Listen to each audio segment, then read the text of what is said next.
नमस्कार, मैं डॉक्टर बिंदु भसीन, सह आचार्य इतिहास विभाग, डूंगर महाविद्यालय बीकानेर। आज मैं बीए सेकेंड ईयर के विद्यार्थियों को पेपर फर्स्ट के बाबर के साथ राणा सांगा के क्या संबंध रहे हैं उस पर अपना व्याख्यान दूंगी।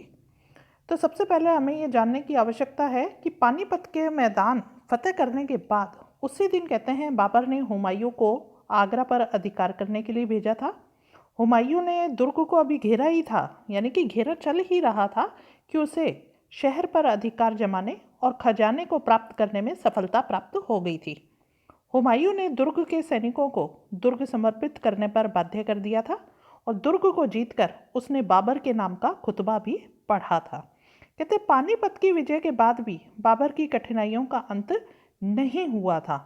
अभी वह उत्तरी भारत का बादशाह भी नहीं बन पाया था कि पानीपत में दागी तोपों की आग ठंडी होने के साथ साथ उसकी राख में दबी हुई समस्याएं एक एक कर ऊपर आने लगी थी और बाबर की आंखों के आगे विकट भावी लड़ाइयों का एक नक्शा सा खिंच गया था।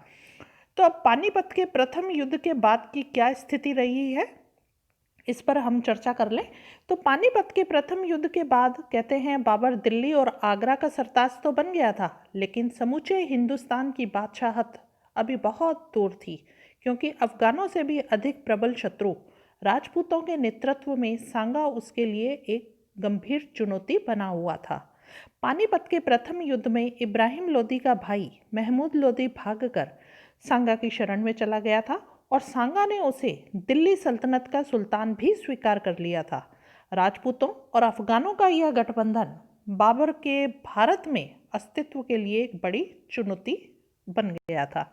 खानवा का युद्ध मार्च 1527 ईस्वी, उसके क्या कारण रहे हैं? तो सबसे पहला कारण बताया जाता है कि बाबर द्वारा सांगा पर प्रतिज्ञा भंग का आरोप लगाना। बाबर ने सांगा पर प्रतिज्ञा भंग का दोषारोपण करते हुए अपनी आत्मकथा बाबरनामा में लिखा है कि जब हम काबुल में थे तो सांगा ने अपना एक दूत हमारे पास भेजकर यह कहलवाया कि यदि हम दिल्ली पर आक्रमण करेंगे तो वह स्वयं आगरा पर धावा बोल देगा। हमने इब्राहिम लोदी को परास्त किया, हमने दिल्ली और आगरा पर अपना अधिकार जमाया, परंतु वह काफिर अभी तक नहीं आया। अतः इस आधार पर बाबर ने सांगा पर आक्रमण करना न्यायोचित बताया। तो दूसरी तरफ सांगा ने बाबर पर यह आरोप लगाया कि उसने धौलपुर और बयाना आदि पर अधिकार कर लिया, जबकि संधि की शर्त के अनुसार ये प्रदेश सांगा को ही मिलने चाहिए थे। इस प्रकार दोनों ने एक दूसरे पर विश्वासघात का आरोप लगाते हुए युद्ध की तैयारियां शुरू कर दी थी। राजस्थानी जितने भी स्रोत हैं उससे स्पष्ट है कि राणा सांगा के द्वारा बाबर के पास कोई भी दूत नहीं भेजा गया था, बल्कि बाबर ने अपना एक दूत सांगा के पास भेजकर सहायता चाही थी, जिसे सांगा ने चाहते हुए भी अपने सामंतों के विरोध के कारण स्वीकार नहीं किया था। सांगा ने उसके पश्चात चित्तौड़ और रणथंबोर नामक स्थानों पर अपनी सैन्य व्यवस्था को सुदृढ़ किया और बाबर के लिए सांगा की जो ये कार्यवाही है वो असहाय थी, यानी कि सहन शक्ति से बाहर थी। दूसरा कारण बताया जा सकता है कि बाबर की महत्वाकांक्षा के लिए सांगा की चुनौती गुजरात और मालवा के सुल्तानों के साथ सफल युद्ध करके और समस्त राजस्थान के शासकों को अपनी अधीनता में लाकर सांगा उत्तरी भारत की श्रेष्ठ शक्ति बन चुका था। सांगा की अभिलाषा क्या थी कि दिल्ली को हस्तगत किया जाए और भारत में मुस्लिम साम्राज्य को नाश यानी कि विनष्ट करके हिंदू शासन स्थापित किया जाए, जबकि बाबर भारत में सुदृढ़ मुस्लिम शासन स्थापित करना चाहता था। अतः कहते हैं दोनों की ही महत्वाकांक्षा जो थी वो आपस में टकराने लगी और युद्ध जो था वो अवश्यंभावी हो गया। तीसरा कारण हम बता सकते हैं कि राणा सांगा की महत्वाकांक्षा पर तुषारपात। सांगा क्या सोचता था कि बाबर भी तैमूर जैसे आक्रमणकारियों की भांति है जो लूट खसोट के बाद चला जाएगा, लेकिन जब बाबर ने पानीपत के युद्ध के पश्चात स्थायी रूप से भारत में रहने का निश्चय किया तो यह स्थिति सांगा के लिए असहाय हो गई। सांगा ये सोचता था कि बाबर के चले जाने से पराजित जो अफगान है सल्तनत है वो शक्तिहीन हो जाएगी और ऐसी दशा में सांगा सरलता से दिल्ली सल्तनत को विजय कर वहां अपना वर्चस्व स्थापित कर सकेगा। दोनों का उत्तरी भारत में एक साथ रहना ठीक वैसा ही था जैसा एक मयान में दो तलवारें, और जो कि संभव नहीं था। अगला कारण हम बता सकते हैं कि बाबर के शत्रुओं को सांगा द्वारा शरण देना। बाबर जो है वो राजपूत अफगान संगठन से बौखला उठा था। यद्यपि बाबर ने पानीपत की प्रथम लड़ाई में अफगानों को पराजित किया था, किंतु उनकी शक्ति पूर्णतः नष्ट नहीं की गई थी। अफगान नेता महमूद लोदी जो था वो सांगा से जा मिला था और इसके अतिरिक्त मेवाड़ का शक्तिशाली सरदार हसन खां मेवाती ने भी बाबर के विरुद्ध सांगा से मैत्री संधि कर ली थी। इस तरह सांगा ने बाबर के शत्रुओं को शरण देकर खुद के बीच में, यानी कि दोनों बाबर और स्वयं के बीच में युद्ध को आवश्यक बना दिया था। एक हम कारण ये भी बता सकते हैं कि राणा सांगा की जो शक्ति का विस्तार हो रहा था वो भी खानवा के युद्ध का एक कारण बन गया था। जैसा कि सांगा ने अपनी शक्ति को संगठित करके गागरोन से फौजें बुलाकर चित्तौड़ में एकत्र की और रणथंभौर की सैनिक व्यवस्था को मजबूत किया और फिर चित्तौड़ से प्रस्थान करके उसने धौलपुर बयाना दुर्ग को जीत लिया। दूसरी ओर बाबर भी शक्ति को संगठित कर रहा था। फलस्वरूप सांगा और बाबर के राज्यों की जो सीमाएं थी वो आपस में सट गई और दोनों के बीच संघर्ष अनिवार्य हो गया। तो ये तो थे खानवा युद्ध के कारण। अब खानवा युद्ध हुआ है, उसका रण क्षेत्र क्या था और सांगा की पराजय कैसे हुई, यानी कि बाबर की विजय के क्या कारण रहे हैं। विजय के लिए मर मिटने का संकल्प लेकर मुगल फौज जो थी वो खानवा के मैदान में आ डटी थी। व्यूह रचना पूर्णतः कहते हैं पानीपत के प्रथम युद्ध के मैदान की भांति ही की गई। खाइयां खोदी गई, तोपों और तोड़दार बंदूकों को अग्रभाग में यानी कि आगे जमा दिया गया, नियमित दूरियों पर जगह छोड़ दी गई ताकि जो घुड़सवार हैं वो बढ़कर हमला कर सकें। और दूसरी तरफ जो सांगा, जिसे अभी तक सभी जगह सफलता मिल रही थी, शत्रु का सामना करने के लिए आगे बढ़ा था। 13 मार्च 1527 को वह भी खानवा के निकट पहुंच गया था। सांगा की सेना में पृथ्वीराज, वीरमदेव, उदय सिंह, मैदनी राय आदि योद्धा जो थे वो ससैन्य उपस्थित थे। सांगा ने अपनी सेना को 4 भागों में बांटा और स्वयं जो था वो हाथी पर बैठकर सेना का संचालन का कार्य उसने संभाला। कहते हैं 17 मार्च 1527 ईस्वी को प्रातः 9:30 बजे के लगभग युद्ध शुरू हुआ। जब युद्ध में सांगा का पलड़ा भारी होने लगा तब बाबर ने अपने तोपचियों को तोपों से आग उगलने का आदेश दे दिया और दूसरी तरफ उसने क्या किया, जो रिजर्व सेना थी उसकी, उन्हें आदेश दे दिया शत्रु पक्ष पर टूट पड़ने का। तुलुगुमा पद्धति द्वारा शीघ्र ही राजपूत चारों तरफ से घिर गए और सांगा अपने सैनिकों को जमकर लड़ने का उत्साह दिखाते हुए कहते हैं कई बार अग्निवर्षा के सामने आया, जिसके कारण वो बेहोश हो गया और सांगा के स्थान पर झाला सरदार अज्जा ने कमाल संभाली। लेकिन कहते हैं शीघ्र ही महाराणा सांगा की अनुपस्थिति का राजपूतों को पता लग गया और वो पीछे हटने लगे। युद्ध जो है वो केवल 4 घंटों में ही समाप्त हो गया और विजय श्री जो थी वो बाबर के हाथ लगी। यानी कि बाबर की विजय के क्या कारण रहे हैं, इस बारे में अगर हम बात करें तो डॉक्टर आर.पी. त्रिपाठी अपनी किताब मुगल साम्राज्य का उत्थान और पतन में लिखते हैं कि उत्कृष्ट नेतृत्व, धैर्य, रणकौशल और तोपों की सहायता से खानवा के युद्ध में विजयश्री बाबर के हाथ लगी।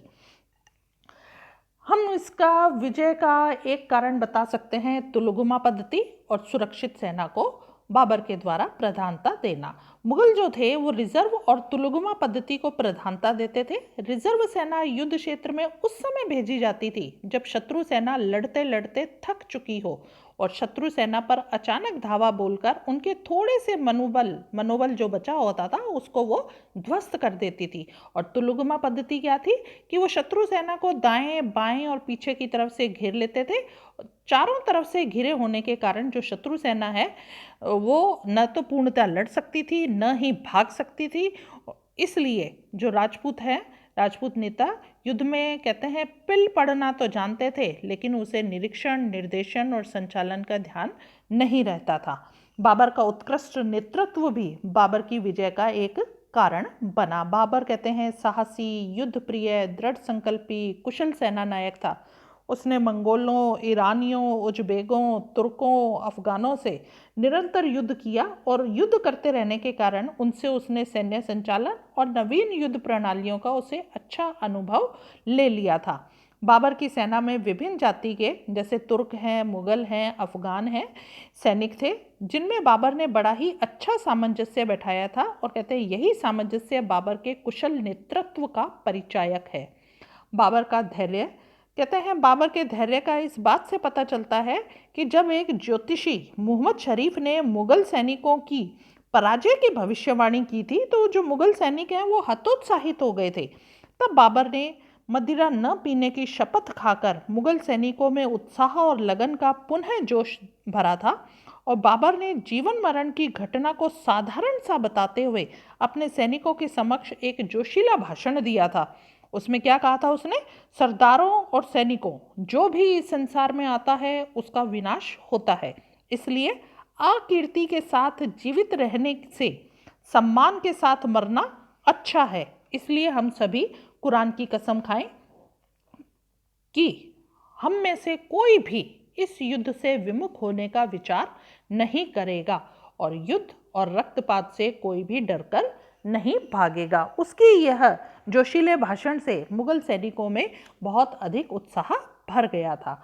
अगला कारण हम बता सकते हैं बाबर का तोपखाना, जो कि अली कुली द्वारा बनाई गई तोप, जो कि 1600 कदम तक पत्थर फेंकती थी, परीक्षा की उसने बाबर ने। और इसका तोपखाना जो था वो शत्रु पक्ष पर आग के गोले फेंकता था, जिससे वे जल्दी ही हताश हो जाते थे। बाबर की गुप्तचर व्यवस्था भी उसकी विजय का एक कारण सिद्ध हुई कि वह जो बाबर है उसकी गुप्तचर व्यवस्था इतनी सुदृढ़ हुआ करती थी कि शत्रु पक्ष की सारी कार्यवाहियों की उसको संपूर्ण जानकारी समय समय पर मिल जाया करती थी, जिससे बाबर को अब उनकी वर्तमान स्थिति का पता चल जाता था और वह उसी ढंग से अपने सैनिकों को तैयार करता था। जबकि राजपूतों ने इस व्यवस्था पर कभी ध्यान ही नहीं दिया। कहते हैं राणा सांगा ने बयाना और खानवा के युद्धों के बीच लगभग 4 सप्ताह का बाबर को अवसर देकर उसकी विजय को निश्चित कर दिया था। जबकि सांगा को क्या चाहिए था? बाबर से पहले जाकर आगरा पर अधिकार कर लेना चाहिए था। अगर ऐसा होता तो स्थिति कुछ और ही होती। खानवा के युद्ध का क्या महत्व रहा, क्या परिणाम रहा, तो हम पहला बिंदु पर ये बात कर सकते हैं कि भारत में मुगल साम्राज्य को स्थायित्व मिल गया। इस युद्ध के परिणाम स्वरूप राज सत्ता जो है राजपूतों के हाथों से निकलकर मुगलों के हाथों में आ गई, जो लगभग 200 शताब्दियों से अधिक समय तक उनके पास बनी रही। अब भारत में मुगलों के पांव जो थे वो दृढ़ता पूर्वक स्थापित हो गए थे। प्रोफेसर रशब्रुक विलियम्स ने कहा है कि अब बाबर के भाग्य की खोज में भटकने के जो दिन थे वो समाप्त हो गए और उसका भाग्य जाग उठा। उसे अब स्वयं को इस भाग्य के योग्य प्रमाणित करना था कि अब उसकी शक्ति का आकर्षण केंद्र जो है वो काबुल से हटकर क्या हो गया? हिंदुस्तान हो गया। राजपूतों की महत्वाकांक्षा को इस युद्ध से आघात पहुंचा। कहते हैं सांगा के नेतृत्व में जो अफगान और मुगल संघर्ष से लाभ उठाकर दिल्ली में हिंदू साम्राज्य स्थापित करना चाहते थे, परंतु खानवा की पराजय से राजपूतों की हिंदू साम्राज्य स्थापित करने की महत्वाकांक्षा जो थी वह मिट्टी में मिल गई थी। लेनपुल ने भी लिखा है कि 1 वर्ष के अंदर बाबर ने 2 निश्चयकारी प्रहार किए, जिसमें 2 सुसंगठित शक्तियां छिन्न भिन्न हो गई। पहली कौन सी थी कि पानीपत की विजय से भारत में अफगानों की शक्ति नष्ट हुई और खानवा के युद्ध से राजपूतों का संघ चकनाचूर हो गया। मेवाड़ की प्रतिष्ठा को भी आघात लगी। डॉक्टर GN शर्मा कहते हैं कि सदियों से अर्जित मेवाड़ की प्रतिष्ठा को इस युद्ध से बड़ा धक्का पहुंचा, जिसे समय की गति भी न भुला सकी। डॉक्टर RP त्रिपाठी क्या कहते हैं कि खानवा की विजय ने मुगल साम्राज्य के बीज वपन के मार्ग में बहुत बड़ी बाधा हटा दी थी। खानवा के युद्ध ने भारत में मुगल साम्राज्य की स्थापना को सुदृढ़ता प्रदान की, जिसने लगभग 2 शताब्दियों तक भारत के विस्तृत भूभाग पर राज्य किया और भारतीय संस्कृति को प्रभावित किया। यह युद्ध निश्चय ही भारत के युगांतकारी युद्धों में अग्रणी है। इस युद्ध से राजपूत कहते हैं केंद्रीय शक्ति को चुनौती देने की स्थिति में नहीं रहे थे। इसके पश्चात केंद्रीय शक्ति की आक्रामक कार्यवाहियों की सुरक्षा में ही राजस्थान के राजपूत शासकों को सीमित रहना पड़ गया था। जब पानीपत का प्रथम युद्ध, खानवा के युद्ध में बाबर को विजयश्री हाथ लगी, तो अगला उसका कदम था चंदेरी का युद्ध 29 जनवरी 1528 ईस्वी।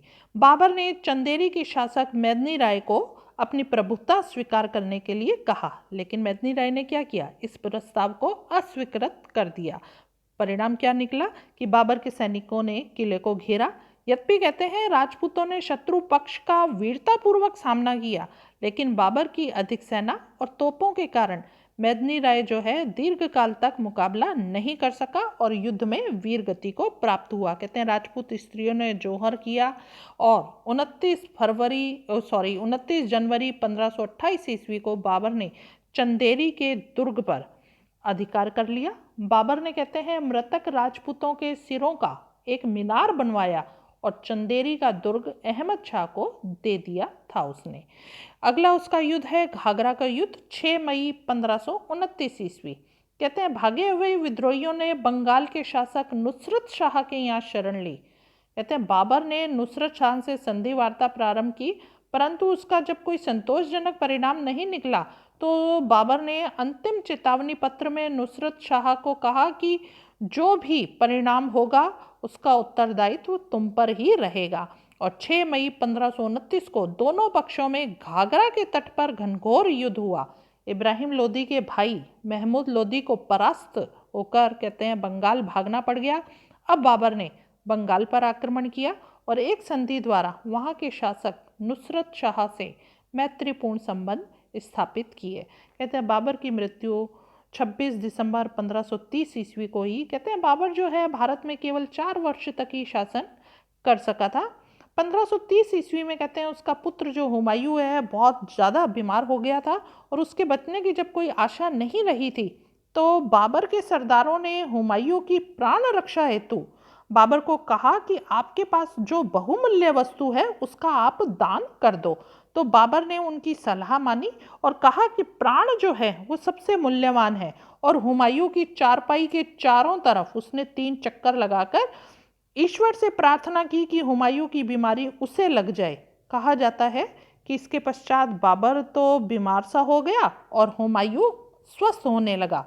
26 दिसंबर 1530 ईस्वी को इस महान विजेता की मृत्यु हो गई। धन्यवाद।